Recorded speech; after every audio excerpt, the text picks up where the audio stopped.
Grendel was the kind of town most people passed through without noticing. Surrounded by frozen farmland and quiet hills, it was known mainly for its chilly winters and the single train line that connected it to the rest of the country. Route 47, the midnight passenger train, had been running for decades, carrying workers, students, and families between towns. No one in Grendel ever imagined that the train they depended on would become the center of the greatest mystery the town had ever seen. On the night of January 14, 2018, Grendel was drowned in thick, icy fog. The air was so cold that the windows of houses froze from the outside. A light snow fell, dusting the streets like powdered sugar. Most residents were asleep when Route 47 left the central station at exactly 12:03 a.m., just as it always had. The platform guards noted nothing unusual. The conductor waved, the engine roared to life, and 17 passengers settled into their seats. The train's interior lights flickered in their usual tired way.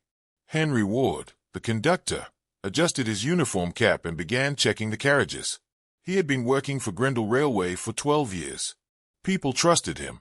He was quiet, calm, and always on time. His co-workers said he was the kind of man who treated every passenger like a guest in his home. For someone like him to be involved in something strange was unthinkable. Route 47 passed the first checkpoint at 12:17 a.m. without delay. A camera recorded its locomotive headlights shining through the fog, horn blowing twice as it crossed the frozen road. At 12:24 a.m., it passed the second checkpoint. Everything was completely normal. The switches worked. The tracks were clear. The weather, though harsh, was nothing the trains hadn't faced before. But the train never arrived at the next station. When the dispatcher at Coldridge Station checked the live arrival board, Route 47 was marked delayed. At first, no one was worried. Trains were often 5 or 10 minutes late due to snow-covered rails. But when 20 minutes passed, then 30, then 40, concern began to grow. The dispatcher radioed Grendel Control. No sign of Route 47. Signal lost. Please confirm location. Control scanned the network system. The last recorded position was just before the old forest line near the long-abandoned Hawthorne Passage, a tunnel sealed for 2 decades. After that, the signal simply vanished from the tracking grid. Trains did not just disappear. Not in real life. By 2 a.m., panic had spread. Emergency calls went out to the railway police.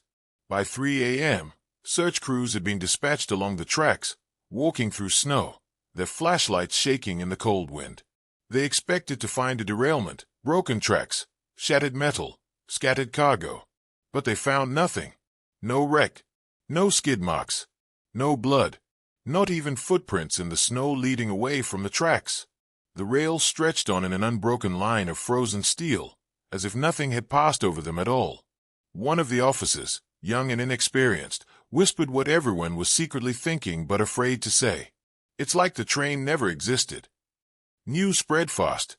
By sunrise, families of the missing passengers had gathered outside Grendel Central Station. Mothers wrapped in heavy coats cried into the shoulders of husbands and sisters.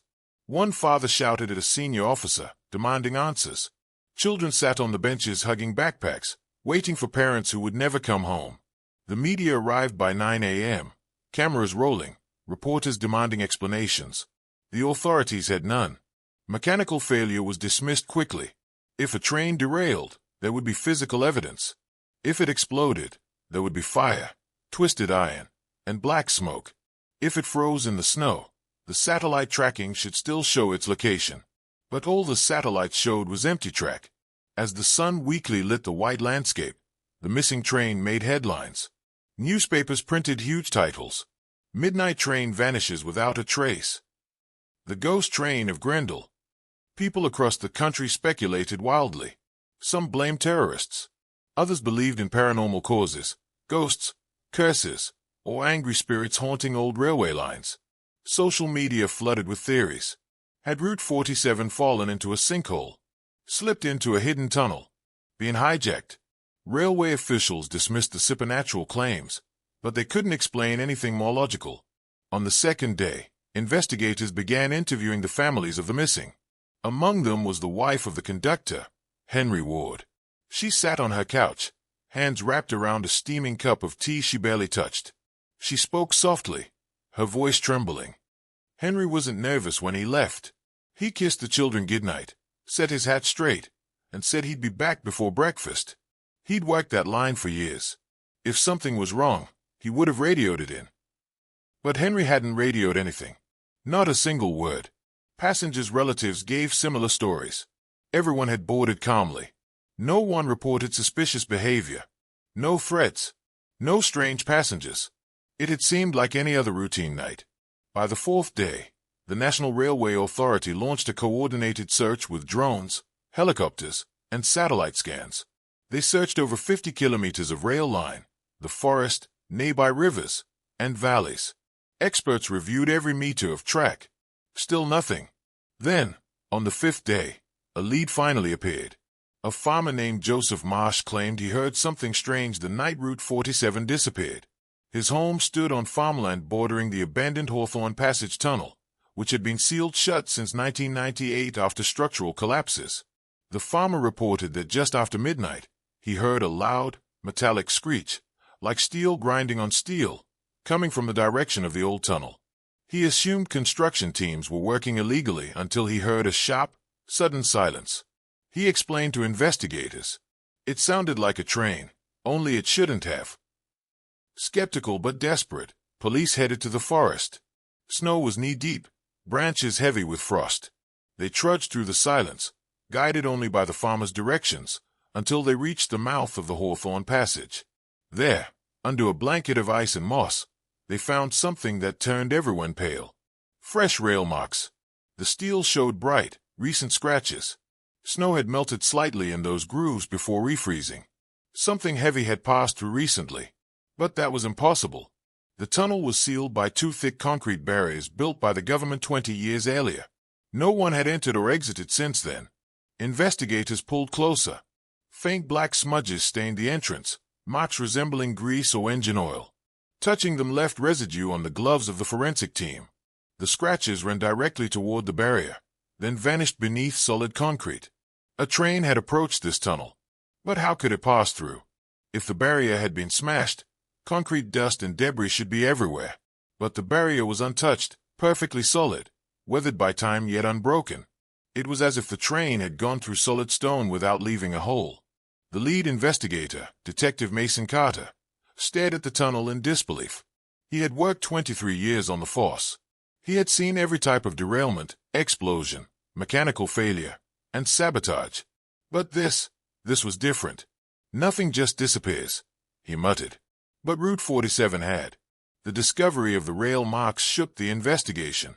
They pulled old records on the tunnel and learned that Hawthorne Passage was once part of an ambitious underground rail expansion. But the project had been halted abruptly. Officially, the reports blamed flooding and unstable soil. But the deeper investigators looked, the more inconsistencies they found. Why was the project sealed so quickly? Why were all maps of the expansion incomplete? Why did no one alive seem to know how far the tunnel actually extended? Something about the place felt wrong. Too quiet. Too forgotten. The press was not informed of the new evidence. Authorities wanted to avoid panic. Only a handful of senior officers knew the truth. The missing train might be connected to a piece of rail history nobody wanted to talk about. That night, Detective Carter returned to Grendel Station. The passengers' families were still gathered, their faces tired, red, and heavy with fear. Some had set up small candles, creating a memorial along the ticket counter. Photos of sons, daughters, mothers, fathers, and friends were taped to the windows.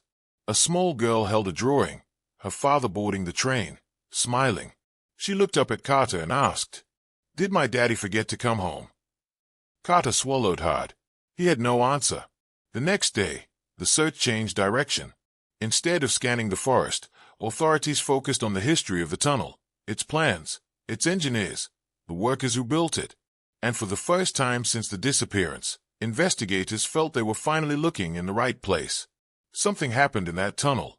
Something that someone had gone to great lengths to hide. But what nobody yet understood was that Route 47 had not derailed, crashed, frozen, or been stolen. It had been taken. And the truth was buried deep beneath the tracks, waiting in silence.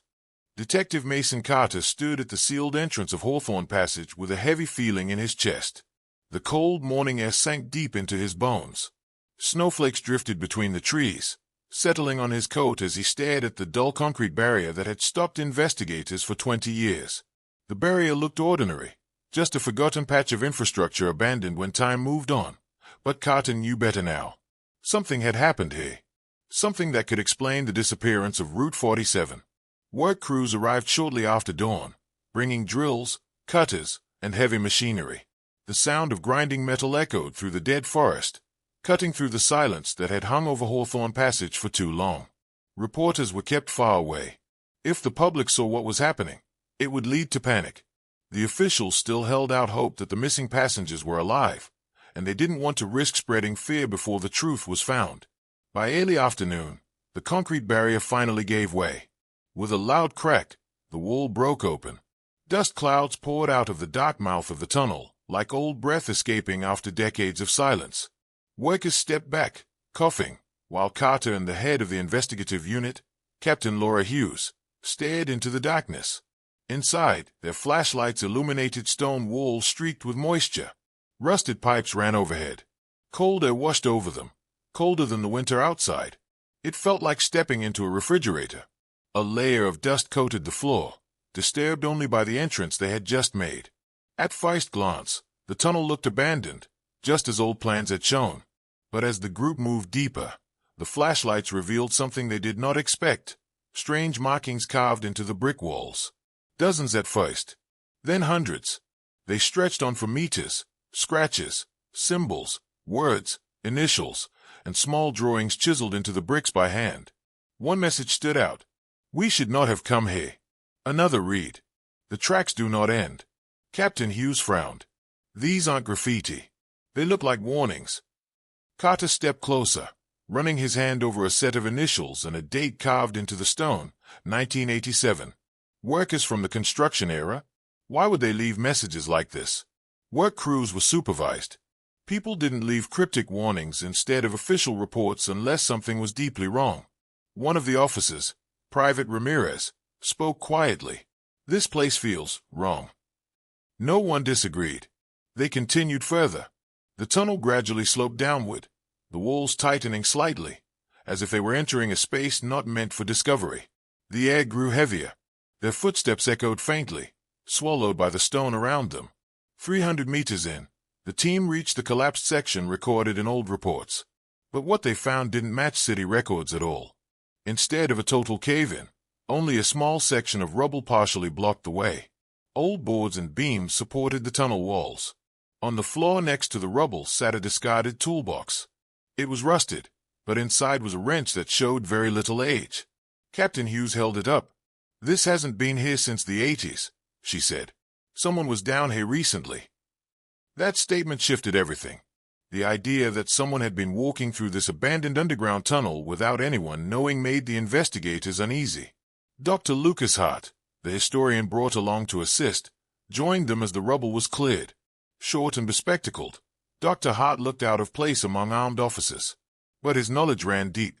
He had studied forgotten rail systems all his life. When his flashlight hit the carved walls, his eyes widened. "These aren't random messages," he said. "They're placement codes. Notices used by old rail-build crews to send warnings to each other. These symbols mean structural danger, forced work, and concealed tunnels. Someone didn't just abandon this project. They hid something." His words sunk in like ice. The rubble was slowly cleared, piece by heavy piece. The tunnel beyond was revealed, darker, steeper, and leading downward. The air smelled stale, almost chemical. A faint vibration hummed through the metal rails beneath their feet, as if machinery was running deep underground. They followed the new passage until they reached something that stunned them all. A thick iron gate, industrial and serious. Behind it, the tunnel continued even deeper. But this structure was nowhere in the archives. No blueprint showed it. No engineer had reported constructing it. Dr. Hart walked slowly to the gate and placed his hand on the cold metal. "This wasn't part of the official project," he whispered. "Someone expanded the system in secret."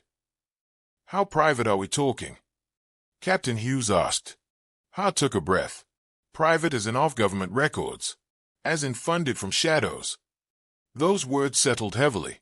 The lock on the gate had already been broken. Someone had forced it open recently. The officers exchanged looks before pushing the gate aside and proceeding cautiously. 100 meters further in, the tunnel widened into a maintenance chamber. Flashlights flickered across the walls. Instead of broken equipment and decades of decay, they saw a clean floor, swept corners, and stacked supplies. A working generator stood in the corner, humming quietly. A portable light on the wall illuminated a metal table. Someone had been living, or working, down here. Officer Ramirez found boot prints in the dust. They were fresh, very fresh. Maybe a day old, maybe less. They circled the chamber, moving toward a metal door in the far corner. Dr. Hart checked the table. There were papers and diagrams scattered across it. Some pages were old and brittle, others were printed recently. They showed tunnel routes, dozens of them, many stretching under the city in directions no public transportation map ever showed. Some circled back into forgotten subway tracks. Others led beneath abandoned stations. A few connected to lines that were supposedly never completed. Captain Hughes tightened her jaw. Someone has mapped the hidden parts of the rail network. Carter leaned over her shoulder. He saw red circles drawn around certain areas. Names written beside them. Hawthorne, Sutton Line, Southbridge, Coldridge. Many of these places had unsolved cases of missing persons over the years. As Carter studied the map, Ramirez called out, "We've got something here." The group moved toward the metal door. It stood slightly open, hinges rusted but recently disturbed. When the officers pulled it open fully, their flashlights revealed a narrow room lined with metal benches. Bolted onto each bench were cuffs, iron restraints welded to the seating frames. Some of the cuffs were open. Others were locked shut, with broken metal links on the floor. The room was silent, yet it seemed to scream its purpose. This was a holding area. Someone had detained people down here. A few officers stepped back, covering their mouths. Dr. Hart whispered, "My God, this wasn't a construction tunnel. It was a detention site." Carter looked at the restraints and imagined the missing passengers sitting there, confused, terrified, trapped underground with no escape. He spoke quietly. "This wasn't an accident. Someone has been bringing people here for a long time." The weight of his words chilled everyone present. Dr. Hart returned to the table and picked up a weathered notebook. It was small, brown, and held together by a leather strap. Inside the pages were carefully handwritten entries. Names, dates, times, descriptions. Each entry corresponded to someone reported missing in the last 30 years, long before Route 47 disappeared. The handwriting shifted styles from time to time, as if more than one person had contributed to the record. Some lines were underlined in red. Others had notes in the margins. Carter read one entry aloud. December 12, 2006, mail, transferred. No complications. Transferred. The word sent a cold shiver through the room. If people were being transferred, then the place they were taken wasn't here. They were moved further down into the labyrinth of tunnels. Captain Hughes closed the notebook and turned to Carter. "Someone built a secret rail system down here, and they've been using it." "Using it for what?" Ramirez asked. No one answered. The truth was too heavy to speak. Before leaving, the team secured the chamber and photographed everything. Every marking, every restraint, every document. Dr. Hart insisted that the markings on the walls be recorded as well. "These workers tried to warn us," he said. "They left messages because nobody listened." As the team prepared to leave, Carter gazed down the tunnel beyond the metal door. The tracks disappeared into pitch darkness. Somewhere beyond that darkness, something waited, something that had swallowed Route 47 the same way it had swallowed the others. But they would not turn back now. Before leaving the chamber, Dr. Hart traced one message on the wall. "The silence chooses who remains." He whispered to Carter. This wasn't just hidden. It was protected. Carter nodded, though the weight of the knowledge pressed heavily on his chest.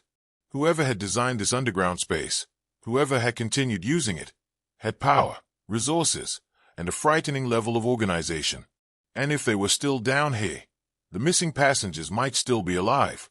That possibility drove Carter forward. They sealed the entrance behind them as they returned to the safest, concealing what they had found from the public. As the team emerged from the tunnel, stepping into the gray winter sunlight, they could feel the weight of the mystery at their backs. Route 47 had not vanished by accident. Someone had taken it. Someone who knew the tunnels. Someone who had been preparing for years. Someone who believed the world above would never look beneath the tracks. The investigation that started with a missing train had now opened a doorway into a secret world beneath the city, one that had operated for decades in absolute silence. And Carter knew something else now. This was only the beginning. Detective Mason Carter barely slept after returning from Hawthorne Passage. The images from the tunnels replayed in his mind like a film he couldn't turn off. The carvings on the wall, the underground restraints, the dust-covered maintenance room that someone had been using just days earlier. He had worked murder cases, kidnappings, and illegal confinement operations. But nothing compared to the scale of what he saw down there.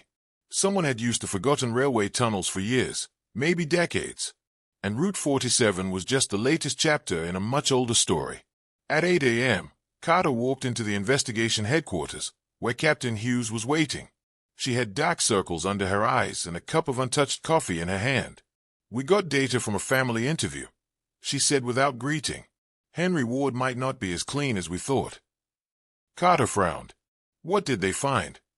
A neighbor reported seeing Henry meeting with a man in a long dark coat near the rail yard. Not once, over several years. Carter's pulse quickened. Did they get a description?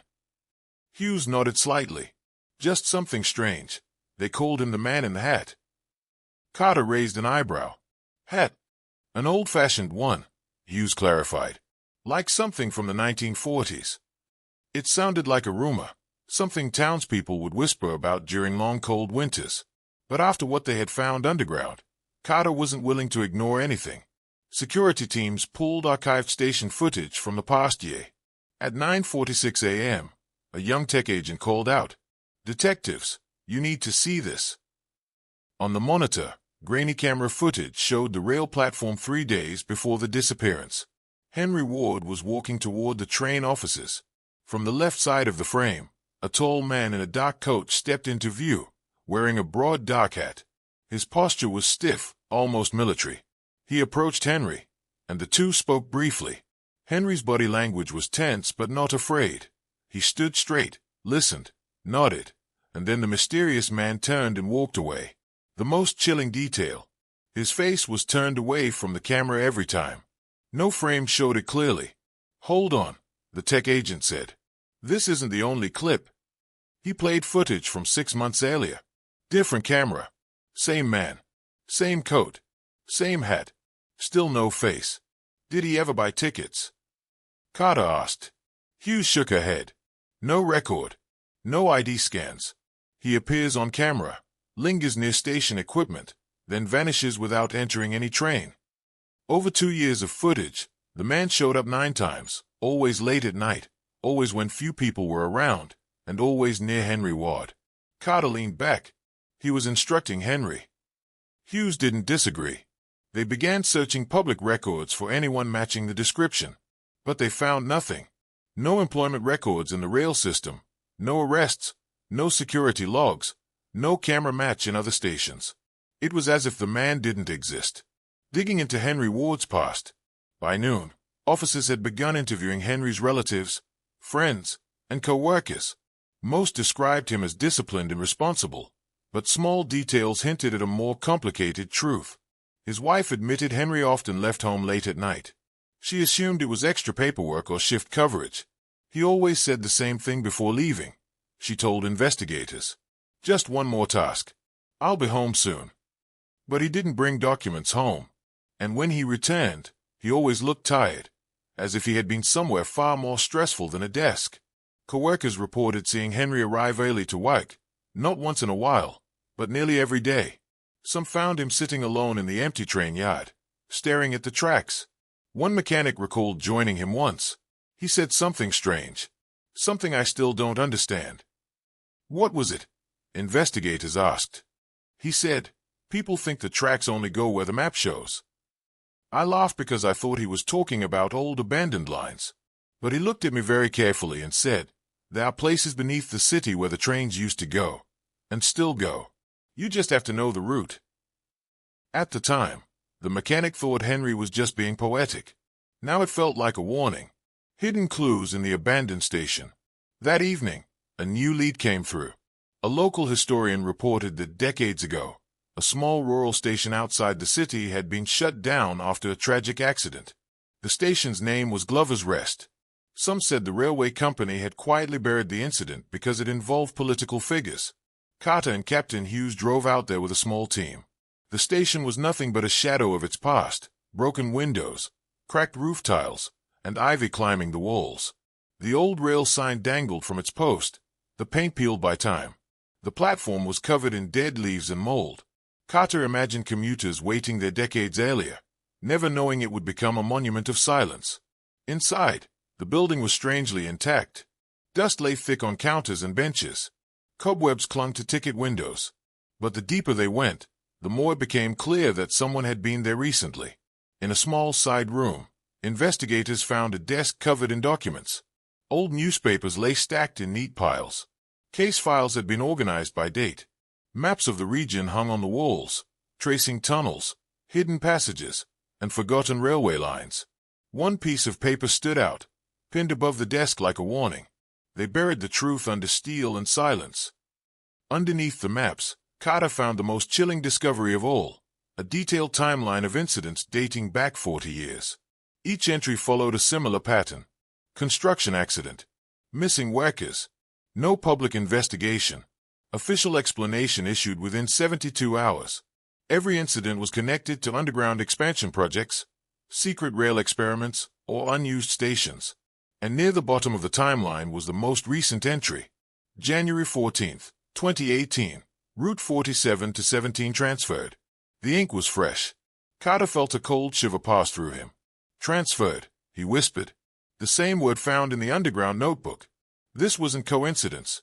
Someone had been tracking missing people for decades, and Henry Ward was part of that operation. Samuel Reed, the name from the past. Among the files, Carter found a name highlighted many times: Samuel Reed. A file folder labeled Reed contained yellowed photographs, official reports, and newspaper cuttings. The story became clear as Carter read. 40 years earlier, a catastrophic crash occurred deep in the underground rail expansion. The government blamed a single engineer, Thomas Reed. Newspapers from the time painted him as careless, inexperienced, and the reason for dozens of deaths. But private reports told another story. Thomas Reed had warned supervisors repeatedly that the tunnels were unsafe, that sudden shifts in the ground were cracking walls. His warnings were ignored in the rush to finish the project. When the inevitable collapse came, several workers were trapped underground. Many bodies were never recovered.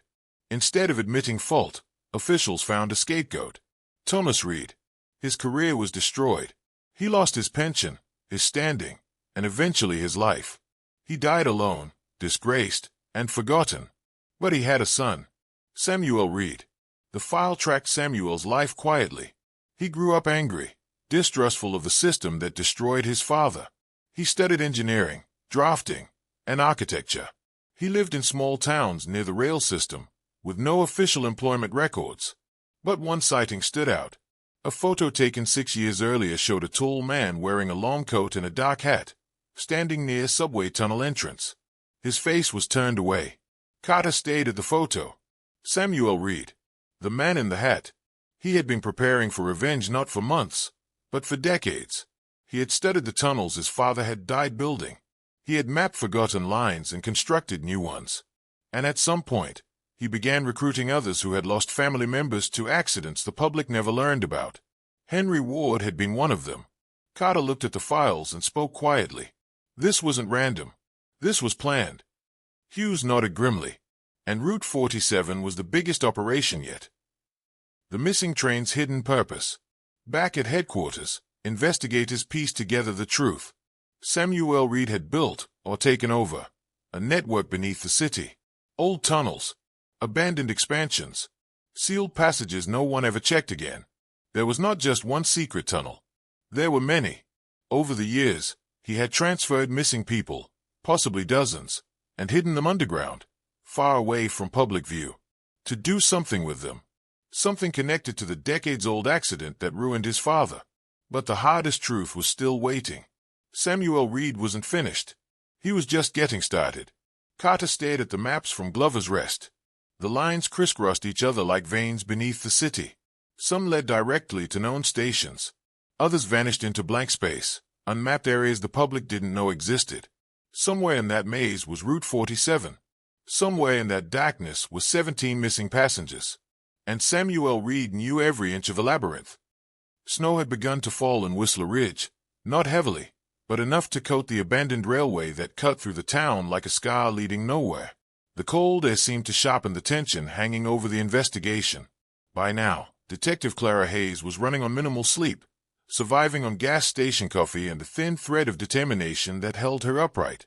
With the first 3 disappearances, David, Elise, and Robin, already confirmed, the town had shifted from anxious curiosity to quiet dread. No one walked alone anymore. No one trusted the dark.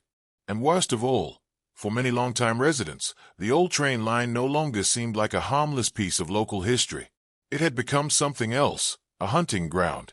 Detective Hayes spent early morning hours reviewing evidence in the small station office.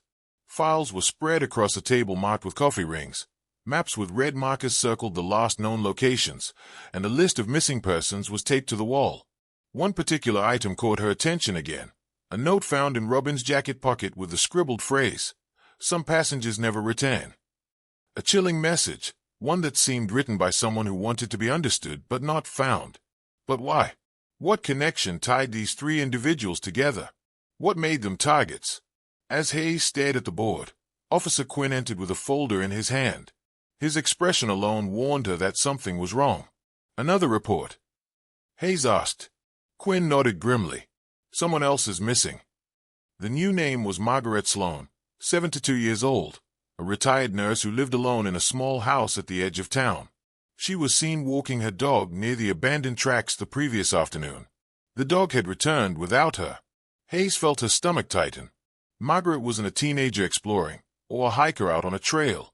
She was an ordinary resident, someone who had no reason to take a risky walk near those tracks, which meant someone might have taken her there intentionally. Hayes grabbed her coat and headed out with Quinn, the wind pushing snowflakes horizontally across the windshield as they approached Margaret's house. Neighbors gathered outside, whispering fearfully. Margaret's niece was on the porch, crying and clutching her aunt's dog, who was trembling as if it had seen something it wanted to forget. She always walked him on the same route, the niece explained tearfully. But she said she'd been hearing noises near the tracks. Like footsteps. She thought it was day. Hayes exchanged a look with Quinn. Footsteps. Not animals. She turned to the niece again. Did she ever mention seeing anyone there? Anyone who didn't belong? The niece hesitated. There was someone. She called him the quiet man. A tall man in an old conductor coat. She thought he was homeless. Hayes felt a jolt of recognition. Elise had described seeing someone similar weeks ago. A tall figure, coat hanging like a relic from the past, walking the tracks without a sound. A pattern was forming, frighteningly clear. Hayes left the porch and walked toward the tree line bordering the abandoned railway. They found Margaret's footprints only a few feet off the path, and then they ended abruptly, as if she had been lifted right off the ground. The discovery was unsettling. No signs of a struggle. No sign she slipped. No blood. Just absence. Quinn bent down. This is the 4th one, and they all go silent after this point. Hayes stood, scanning the length of the track. Snow lay thick along the rusted rails, but something stood out ahead. Dark, small, and irregular. She walked toward it and knelt down. It was a button, dull metal, engraved with faded lettering. RRT, Whistler Ridge Line. Old train uniform clothing. Her heart rate quickened. The quiet man wasn't just someone haunting the tracks. He was part of its history. The next hours unfolded in grim momentum. Hayes returned to the station and pulled old employee rosters, payroll records, and archived documents from the original railway company that had shut down decades earlier. Most files were brittle, faded, and dusty from years without sunlight. One name appeared repeatedly in old incident reports: Charles Rennick, conductor. Reports showed warnings from other staff members claiming Rennick spent his last months growing increasingly unstable. Passengers had complained of unsettling behavior, late-night ramblings, whispered announcements when no train was operating, and once, a chilling account of him walking through empty carts and talking to seats as if they were occupied. The final company document Hayes found was dated the day after a fatal derailment that killed 9 passengers. Rumors in the notes implied Rennick had been responsible, though nothing had been proven. He lost his job after the tragedy. No forwarding address. No official record of his death. Some townspeople believed he never left. Hayes leaned back in her chair, processing the revelations. If someone was using Rennick's identity, real or imagined, it meant the killer had deeply rooted obsession with the abandoned line. This could be someone who knew the area's history well, maybe even someone who worked with trains. Whoever they were meticulous and careful enough to leave almost no trace. As Hayes studied the documents, the door creaked open and a local, Frank Meyer, a former maintenance worker for the railway, stepped inside. He looked nervous, as if coming forward risked something. "I heard about Margaret," he said quietly. "I think I know something I should have said a long time ago." Hayes motioned for him to sit. Frank placed a trembling hand on the table. "There's a service tunnel under the tracks," he explained. "Most people don't know about it. It was used decades ago for line inspections and power routing. After the accident, they sealed the entrance, but some of us maintenance workers still had keys for emergencies. I haven't been inside for over 10 years. Hayes felt her pulse pick up. A secret underground passage. A perfect hiding location. A place where voices, or screams, could travel unheard. Frank continued, voice tight. "I always thought someone was down there. Strange noises. Metal scraping. Sometimes, when I was repairing switches, I'd hear footsteps even though I was alone." Hayes stood. "We need to see that tunnel."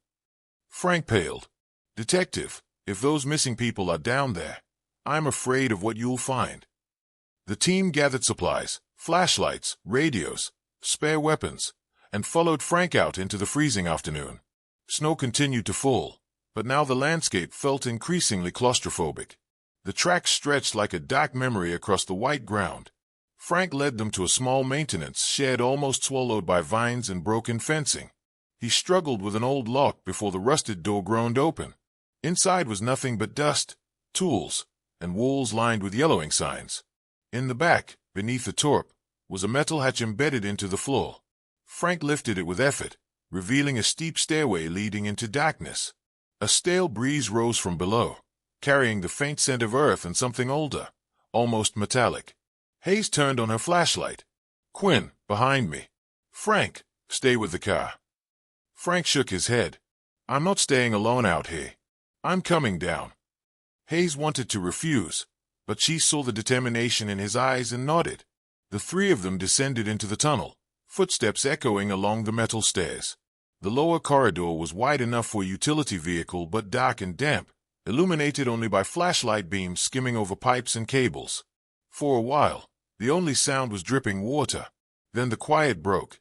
Somewhere ahead, faintly, they heard something that did not belong underground, a hollow clang of metal striking metal. Then the distinct rhythm of footsteps, not hurried, but steady, like someone pacing a platform and waiting for a train that would never come.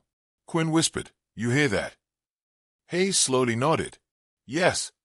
They moved forward carefully, holstering flashlights low. The tunnel stretched for what felt like miles, twisting and descending deeper. Old signage still clung to the walls. Station A, inspection lift, control junction. At 110, Hayes noticed fresh scuff marks, signs someone had dragged something heavy across the floor recently. Not something. Someone. A chilling realization washed over her. At last, the tunnel opened into a wide underground chamber.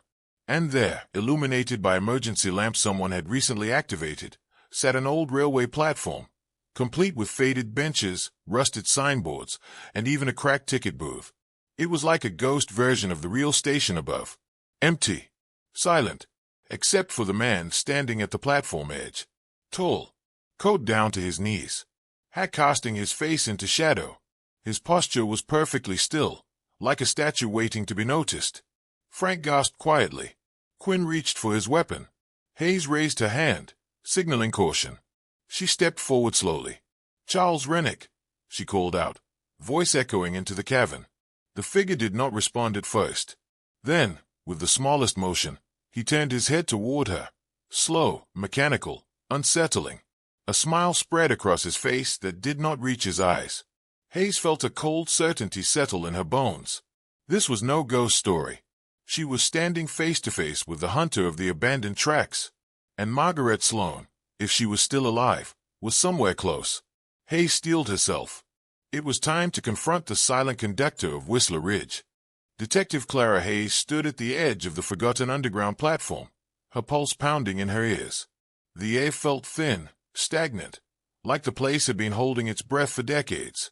The man in the conductor's coach stood perfectly still only a few yards away. His hat dipped low, his expression both eerie and calm.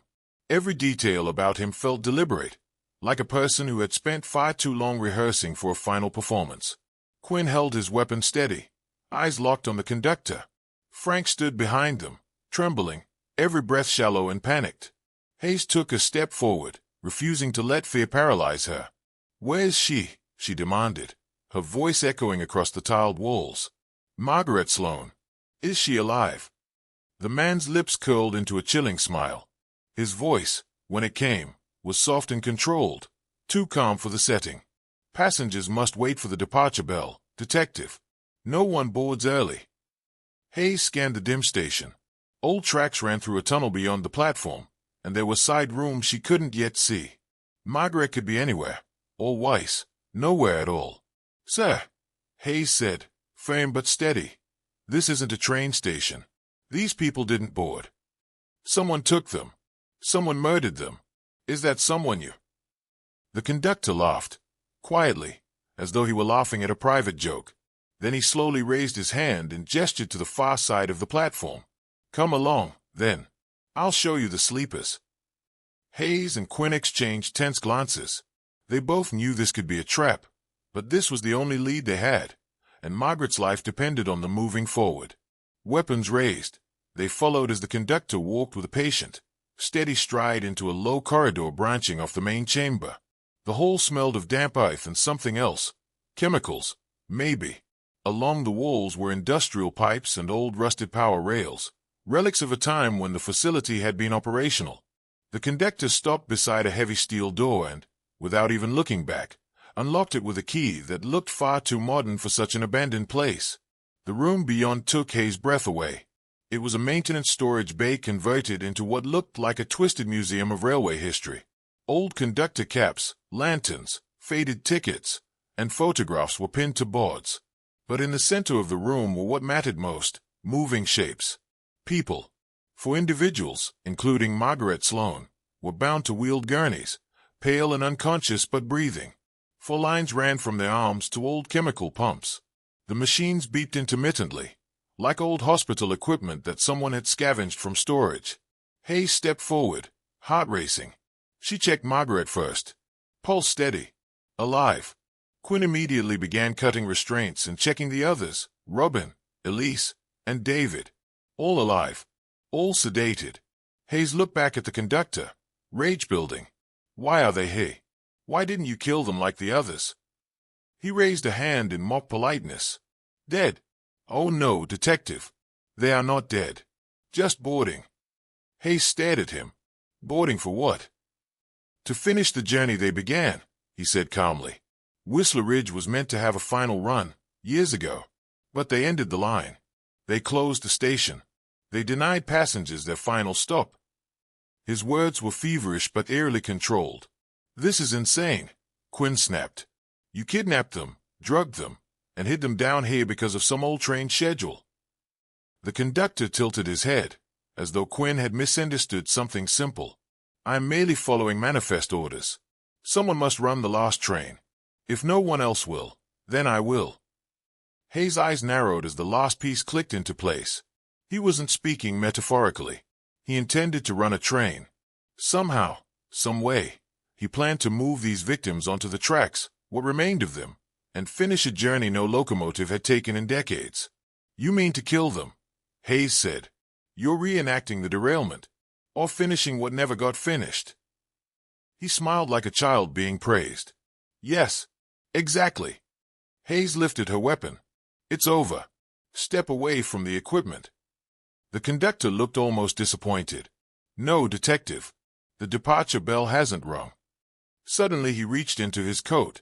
Quinn reacted instantly. "Gun." But instead of a firearm, the conductor threw something metallic to the ground. Small, cylindrical, and rolling. Hayes recognized the shape instantly. Flashbang. Down. The room erupted in white light and thunderous noise.